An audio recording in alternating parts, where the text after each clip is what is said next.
Assalamualaikum warahmatullahi wabarakatuh. Ketemu lagi dengan Bang Jai di Yona Sehat Jiwa. Salam sehat jiwa. Kesempatan kali ini Bang Jai akan membahas tentang bagaimana cara membantu mengurangi rasa sedih, marah, dan tertekan ketika pasien kita atau keluarga kita mengalami depresi. Penderita depresi membutuhkan dukungan dari lingkungan sekitar, dan masyarakat terkecil di lingkungan kita adalah keluarga. Jadi, keluarga sangat memegang peranan bagi kesembuhan pasien depresi. Bukan saja pasca perawatan di rumah sakit, tetapi sebelum dibawa ke rumah sakit, idealnya keluarga tahu bagaimana cara mendeteksi dan melakukan pertolongan pertama ketika mengalami depresi keluarga kita. Keluargalah obat yang paling tepat dalam masalah gangguan jiwa seperti depresi. Siapapun dapat mengalami gangguan kejiwaan karena ketidakmampuan mereka untuk menangani masalah yang dihadapi. Seseorang bisa jadi sangat terbatas dalam memahami masalahnya dan menyelesaikan masalahnya. Ketidakmampuan dalam mengungkapkan dan mengekspresikan perasaan serta pikiran akan membuat seseorang bisa saja mengalami rasa sedih, marah, serta tertekan.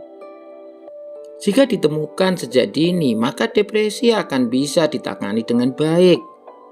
Dan tentu hasil pengobatannya akan jauh lebih baik. Ada 8 langkah yang bisa dilakukan oleh keluarga, termasuk petugas kesehatan, perawat yang ada di rumah sakit. Pertama, kenali gejala depresi. Bisa ditanyakan ke pasien atau keluarga kita, apakah akhir-akhir ini sering merasakan sedih yang berlebihan, ada perasaan tertekan yang berlebihan, dan penurunan nafsu makan. Tanyakan juga apakah akhir-akhir ini ada gangguan tidur, mungkin sulit memulai tidur, mungkin bangunnya terlalu dini, atau tidurnya nggak bisa nyenyak. Amati juga adanya penurunan dalam berbicara dan beraktivitas, serta berhubungan sosial dengan orang lain. Kalau memang itu terjadi, maka yang bisa dilakukan keluarga adalah bagaimana mencari tahu apa yang sebenarnya terjadi. Yang kedua adalah lakukan kontrak verbal. Dekati keluarga Anda dan tawarkan untuk bercerita masalah yang dialami. Jelaskan tujuan dan manfaat jika bersedia bercerita, dan sediakan waktu 20-30 menit. Jika bersedia, cari tempat yang nyaman dan tawarkan minum atau ke kamar mandi terlebih dahulu sebelum bercerita. Ini contohnya. Selamat pagi, Mas. Sepertinya ada sesuatu yang membuat Anda tidak nyaman. Saya Bang Jai, saya perawat di sini. Atau saya akan membantu Masnya untuk mengurangi rasa tidak nyaman. Karena dari tadi saya lihat seperti mundar-mandir, duduknya nggak tenang. Nah, mungkin ada yang perlu diceritakan supaya nanti bisa lebih jauh lebih baik, lebih nyaman, ya, bisa beristirahat. Nah, saya punya waktu kurang lebih 20-30 menit, nanti Masnya bisa bercerita banyak. Nah, kalau bersedia, di mana kita akan bercerita? Nah, oke, kita sudah mempunyai tempat yang nyaman. Mungkin perlu minum air hangat atau ke kamar mandi dulu, silahkan. Nah, setelah kontrak verbal dilakukan, yang ketiga adalah lakukan klarifikasi. Jelaskan selama berbicara akan didengarkan dan akan dirahasiakan. Minta izin akan mencatat yang dibicarakannya. Tanyakan apa yang terjadi yang membuatnya tidak nyaman. Tanyakan pikiran yang muncul akibat kejadian tersebut. dan perasaan yang muncul akibat pikiran tersebut. Minta pasien menjelaskan kaitan antara kejadian, pikiran, dan perasaan dengan perilaku yang ditampilkan. Minta izin untuk menyampaikan kembali yang sudah diceritakan. Prakteknya adalah seperti ini. Oke, kita sudah berada di sini. Nanti silahkan diceritakan apapun yang membuat tidak nyaman. Jangan khawatir, akan saya rahasiakan. Dan saya mohon izin, nanti selama kamu bercerita, saya akan mencatat, takutnya ada yang kurang yang saya dengar. Nah, sekarang silahkan bercerita apa yang sebenarnya terjadi. Apa yang sebenarnya dialami kok sampai tadi saya lihat gelisah, ya, sedih, tidak nyaman seperti itu. Oke, tadi sudah banyak yang sudah diceritakan ya kejadiannya, bagus sekali. Sekarang dari kejadian tersebut, apa yang kemudian terpikirkan oleh Anda? Oke, apalagi? Nah, oke, ternyata memang ada beberapa yang pikiran yang muncul akibat kejadian tersebut. Nah, setelah berpikir seperti itu, apa yang kemudian Anda rasakan? Oke, apa sedih, cemas, khawatir, takut, kecewa, atau frustasi? Oke, Anda menjadi cemas dan khawatir, serta sedih yang berlebihan. Nah, kira-kira menurut Anda ada hubungan nggak antara semua yang sudah diceritakan tadi itu dengan apa yang Anda lakukan yang saya lihat tadi? Oke, ada ya. Jadi saya akan mohon waktunya untuk menceritakan kembali apa yang saya dengar dan saya catat tadi. Takutnya ada yang salah. Nggak apa-apa ya. Oke, nggak apa-apa. Saya akan ceritakan ya. Nah, keempat adalah tunjukkan empati. Jelaskan Anda mengerti, Anda memahami yang dialami. Ini sulit dan membuat tidak nyaman. Seandainya Anda mengalami juga akan merasakan hal yang sama. Kemampuan menceritakan masalah adalah hal yang luar biasa karena awal dari mengatasi masalah.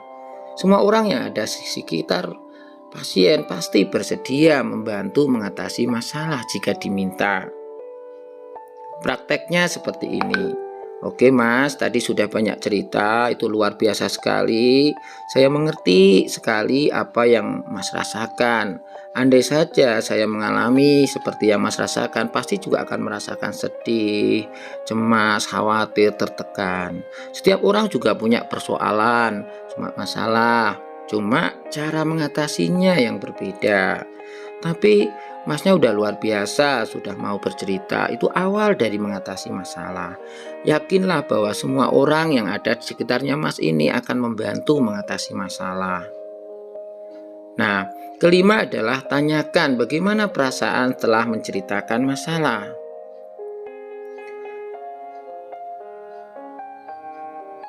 Apa yang membuat tidak nyaman, baik sedih, marah, tertekan setelah diceritakan kepada orang lain? Apa yang kemudian dirasakan? Apakah menjadi longgar atau ketegangan emosionalnya juga berkurang?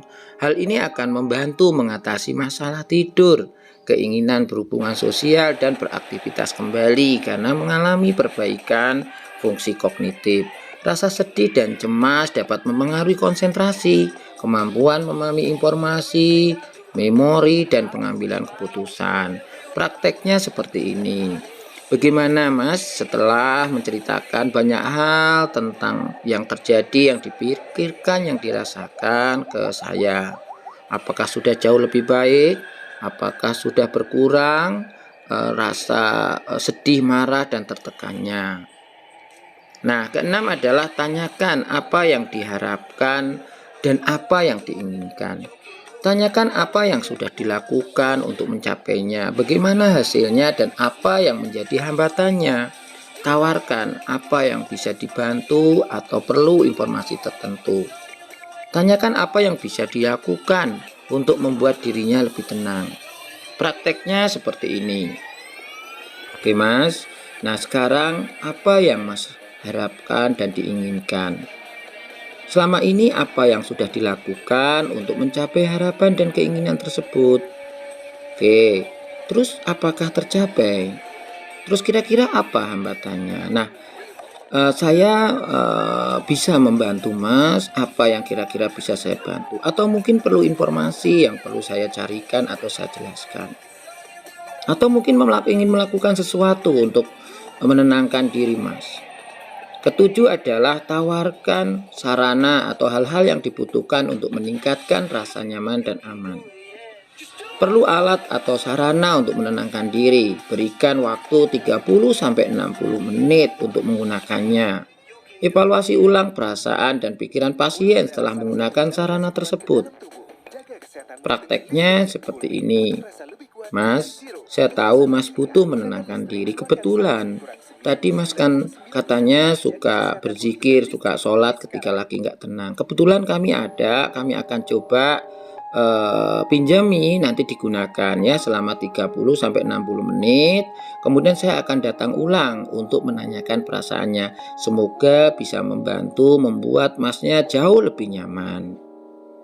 Kedelapan, bantu mengakses tenaga kesehatan atau fasilitas kesehatan.